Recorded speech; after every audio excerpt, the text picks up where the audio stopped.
नमस्कार. भगवद्गीता भावार्थ या मालिकेमध्ये आपले स्वागत आहे.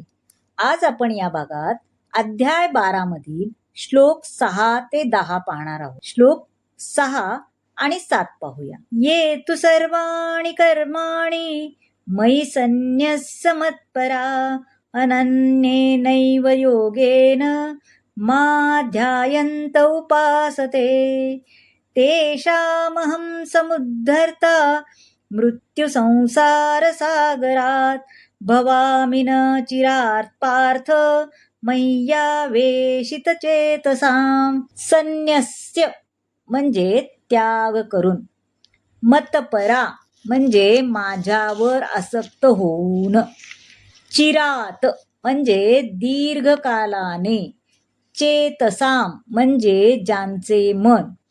भगवान म्हणतात, जे माझे पूजन करतात, जे आपली सर्व कर्मे मला अर्पण करतात आणि अनन्य भावाने भक्ती करीत माझी उपासना करतात, माझ्या ठाई मन स्थिर करून भक्तीमध्ये संलग्न होतात व माझेच ध्यान करीत असतात, त्यांचा हे पार्था मी जन्म मृत्यूरूपी संसार सागरातून त्वरित उद्धार करतो. आता आधी सांगितल्याप्रमाणे केवळ भक्तीद्वारेच भगवंतांना जाणणे शक्य आहे.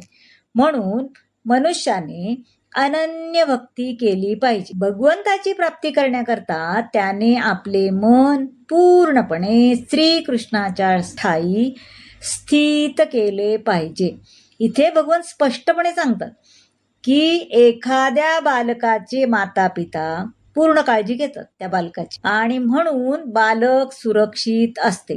त्याचप्रमाणे भगवंत भक्तावर कृपा करण्यासाठी आपल्या भक्ताची त्वरित मुक्तता करतात. मनुष्याने केवळ कृष्ण भावना भावित भक्तियोगाचे आचरण केले पाहिजे. त्यामुळे त्याला परमोच्च संसिद्धीची प्राप्ती होईल.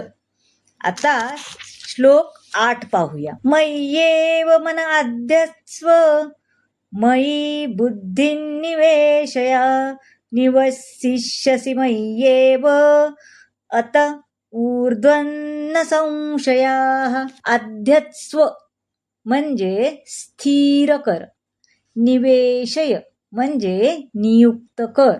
भगवान म्हणतात, माझ्यावर तुझे मन स्थिर कर आणि आपली बुद्धी माझ्या ठाई युक्त कर. अशा रीतीने तू निस्संदेह सदैव माझ्यामध्येच वास करशील.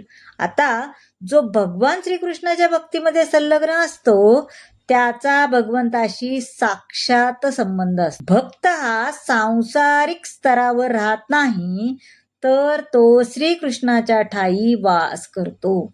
भगवंत आणि पवित्र हरिनाम हे अभिन्न आहेत.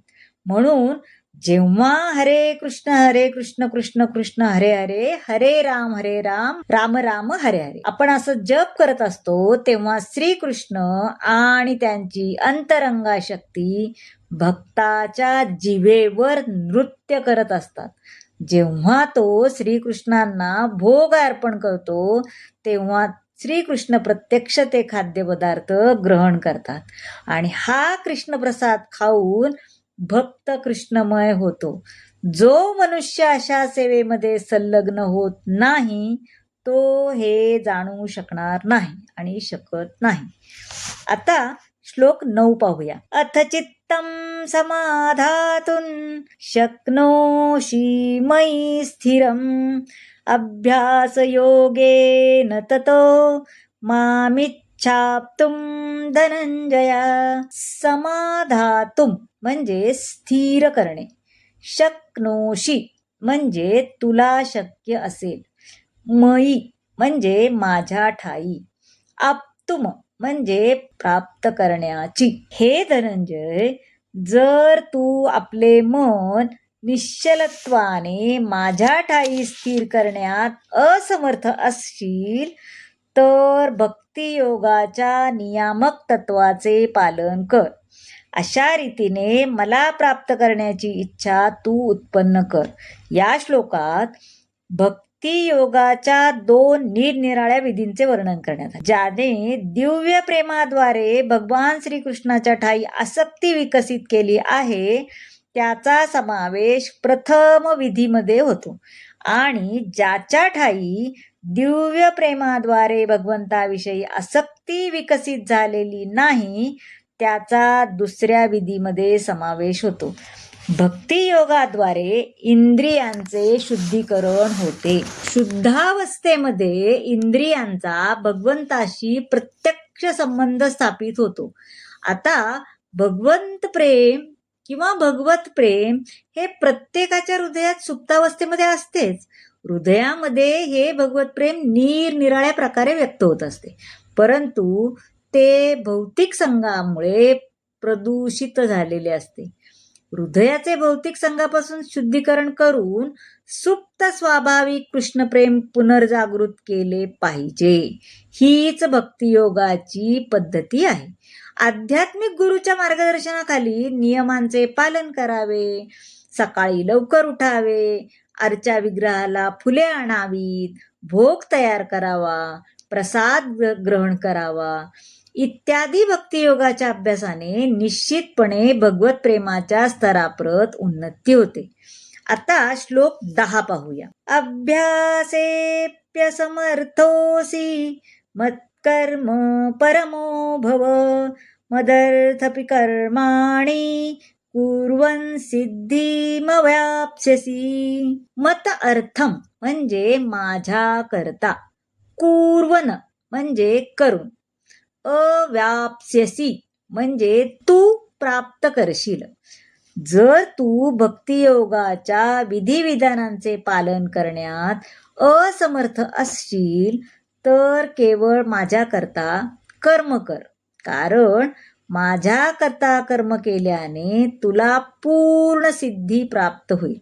आध्यात्मिक गुरूंच्या मार्गदर्शनानुसार जो भक्तियोगाच्या विधिविधानांचेही पालन करू शकत नाही तो सुद्धा भगवंत प्रित्यर्थ कर्म करून पूर्णावस्थेत उन्नत होऊ शकतो. आता कर्म हे कशा प्रकारचे असावे, सेवा कशा प्रकारची असावी, हे कृष्ण भावना भावित सेवा कशी असावी या आधीच्या श्लोकात आपण सांगितले आहे, हो की नाही? तर त्याप्रमाणे आपण करायचं, सेवा करायची. तर मंडळी, कसा वाटला आजचा भाग नक्की सांगा आणि आवडला असेल तर लाईक करा, शेअर करा, सबस्क्राईब करा आणि भेटूया पुढच्या भागात. धन्यवाद.